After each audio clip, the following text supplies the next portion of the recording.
Hey everyone, I'm Chelsea Tornetto with At Home Author, and today I'm going to answer a question from another author that I think will resonate with many of us. Before we get started, if you have not yet, please subscribe to our channel so that we can share lots of great info about writing and publishing for kids.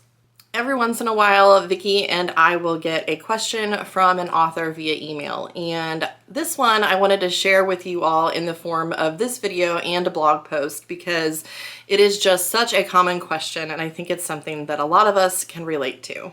All right, so the letter reads, "Hi, last weekend I participated in a retreat of a local chapter of SCBWI. I really enjoyed the critiques, speakers, food, etc., but I went home feeling very discouraged. I feel like I'm a pretty good writer, but I was in a room with 50 other very good writers. Some of them have been trying to get traditionally published for 6 to 10 years with no success. Is the market saturated? Do you know the approximate percentage of potential authors that actually become published? I self-published my first book, but haven't marketed heavily. After looking at the competition for traditional publishing, I feel like I am far too novice to compete with traditionally published authors. I am trying to decide, should I pour my whole heart into this, knowing I might not succeed for 10 years? What's your opinion?" Man, when I read this question, it just hit me right in the heart because I think that as writers, we have all felt this way at some point. And when a new author has an experience like this, it is both a really great thing and a really bad thing at the same time. On the one hand, it's great because now you know where you stand. You know where the goalpost is and how far you have to go to get there.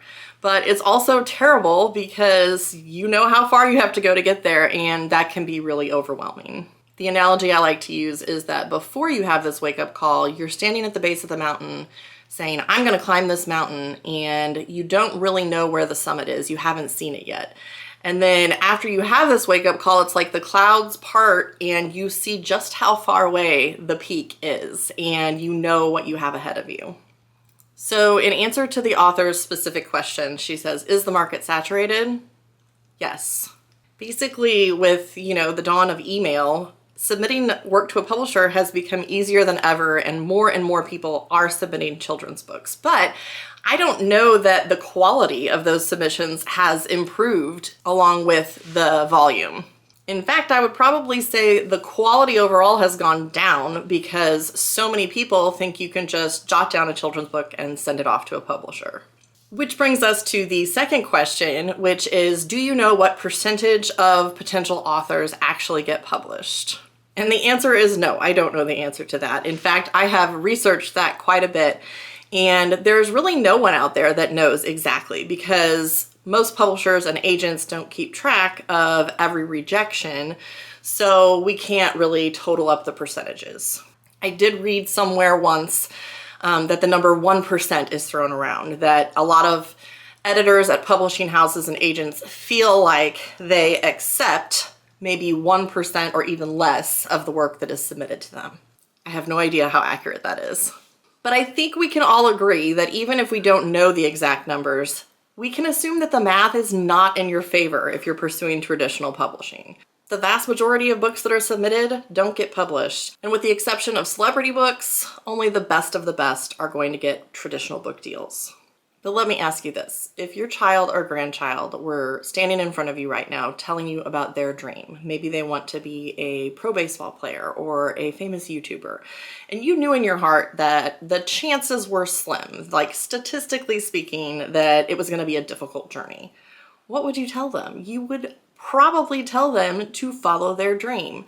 Don't give up. Try your best. Keep working hard. Maybe have a backup plan to put food on the table as far as your job goes, but you're not going to tell them, no, there's no chance of that happening, or the math isn't in your favor. So I think we have to give ourselves that same encouragement because it is possible to make it in the traditional publishing world, no matter how difficult it might seem. You tell them that if they keep working hard and try their best, they might achieve their goal. Because I bet that among all those people at that SCBWI conference that hadn't been published yet, there were some that had. When I was in elementary school, I loved to write. I loved to write poetry and short stories, and I did consider being an author. But it just didn't seem possible. It seemed too far out of reach, and so I never pursued it until I became an adult.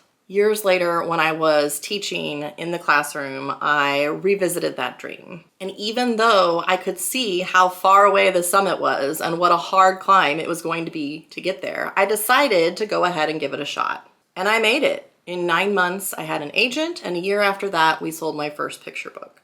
So it is possible. And I remember thinking, I wish I had started this journey earlier. And so to answer that final question, do I think it's worth it to pour your heart into something for 10 years knowing that you might not ever succeed? Well, here's the thing. I think that in life, we should always pour our whole hearts into the things that bring ourselves and others joy. And if we're lucky, we'll get to do it for the next 10 years or more. Happy writing, and thanks for listening.